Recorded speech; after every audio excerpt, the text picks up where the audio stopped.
Hey, good morning to everybody. Happy Wednesday. It's Daryl here. It's bright and freaking early, 4 a.m. here in Connecticut on the East Coast.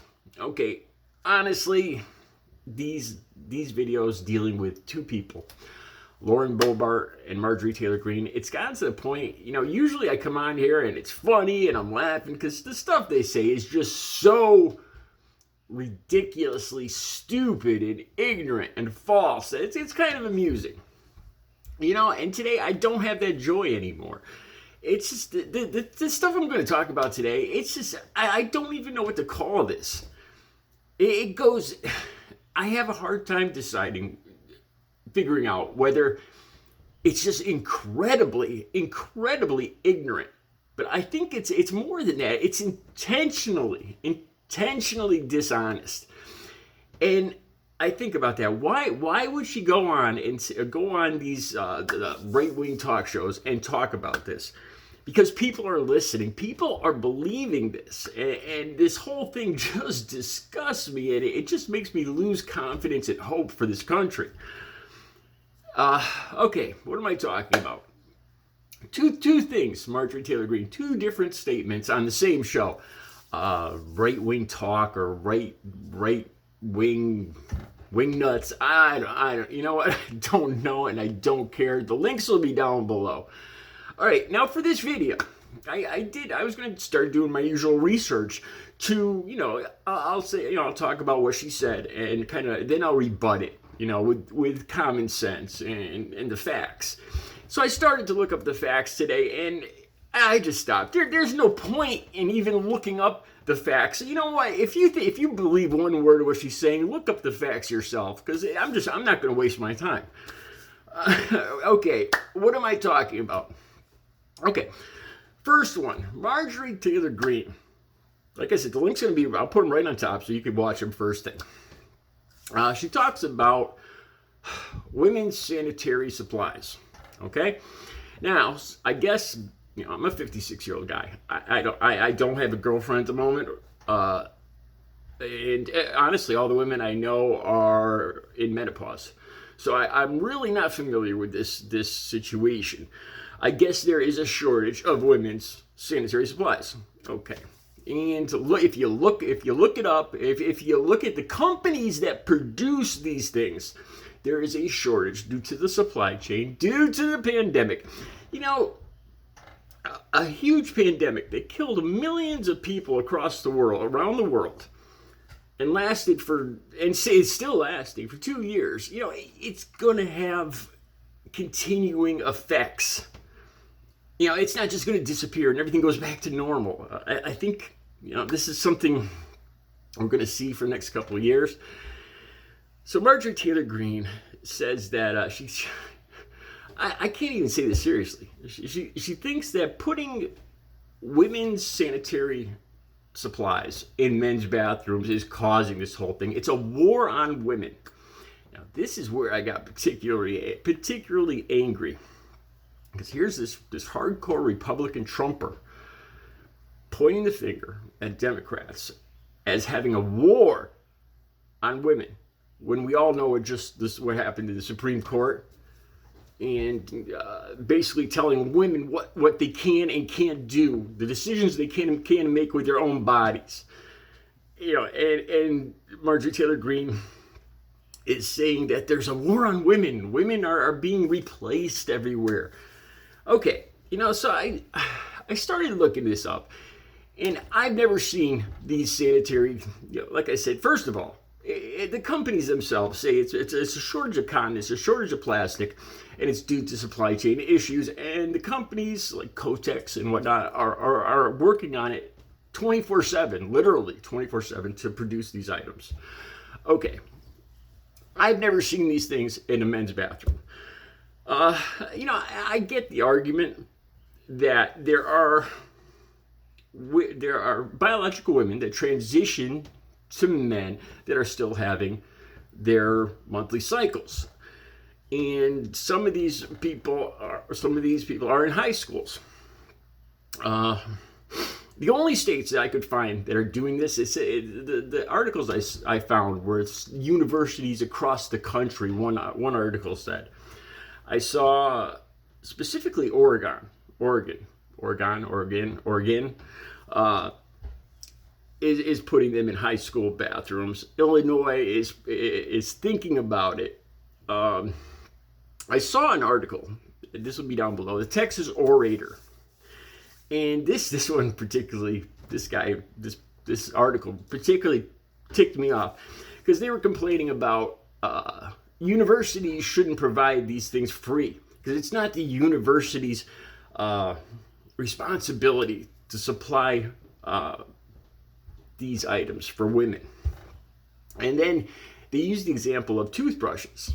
That, just because I have to brush my teeth every day doesn't mean that the university should supply me with toothbrushes. But they conveniently kind of left out the fact of the urgency of these different sanitary items, like, say, toilet paper. So is the Texas Orator saying that maybe we should pay for toilet paper, or we should bring our own toilet paper with us into the bathrooms? They actually mention urgency in this article, and they just conveniently kind of skip over how sanitary items like this and toilet paper are both items of somewhat of urgency. And all right, now the Texas Orator brings up the thing that, well, geez, maybe men will feel uncomfortable if these things are in the bathrooms. Don't these men's feelings matter for anything? It's like, are you kidding me? Are you kidding me? I remember being in high school, and I remember I played football for a little while before I actually had to get a job. I tried out, I did some practices, and that was it. Then I had to go to work. My first job at a Cumberland farm stocking the store sucked. But anyway, I remember being in the locker room, and there was this 300-pound, I guess we call them linemen, the big guys. Obviously I wasn't going to be good at football. And I remember this guy straddling the bench in between the lockers. 300 pounds, all 300 pounds of him just hanging over the bench as he's yelling and screaming about some issue, and we ought to be subject to this. Man, if I had to see this guy straddling a locker room bench and bending over in front of everybody, I don't think menstrual machines in the men's room is going to offend me or any other guy. This is where I do see a problem. Boys, they are boys. 14 to 18 years old in high schools, they are a lot of them, not all, aren't all that emotionally mature yet. I don't think these machines and the stuff in them are going to last. I think, I'm pretty sure. I remember what it was like to be a high school boy. And I'm pretty sure this stuff's just going to disappear and get thrown away and used for jokes and pranks and whatever.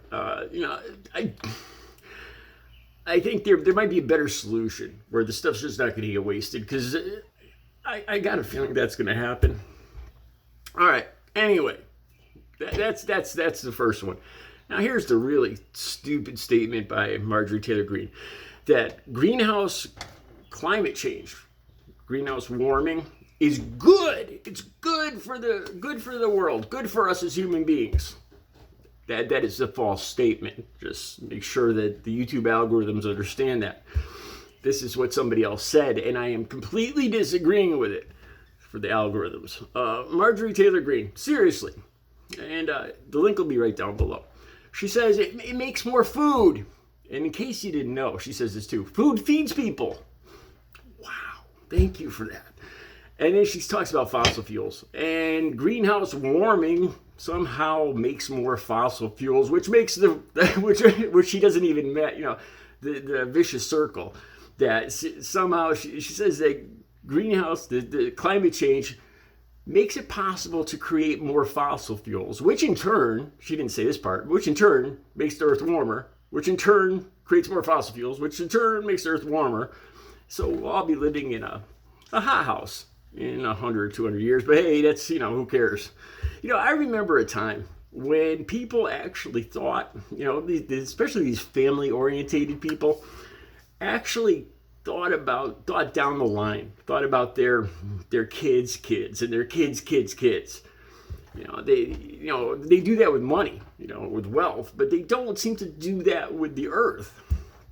It's like they really don't care. They're going to drive their SUVs and their big trucks and their whatnot and just use up everything because, hey, they're not going to be alive in 50 years anyway, so who cares? And greenhouse, it's all a lie anyway. So anyway, and Marjorie Taylor Greene says that it makes the earth greener.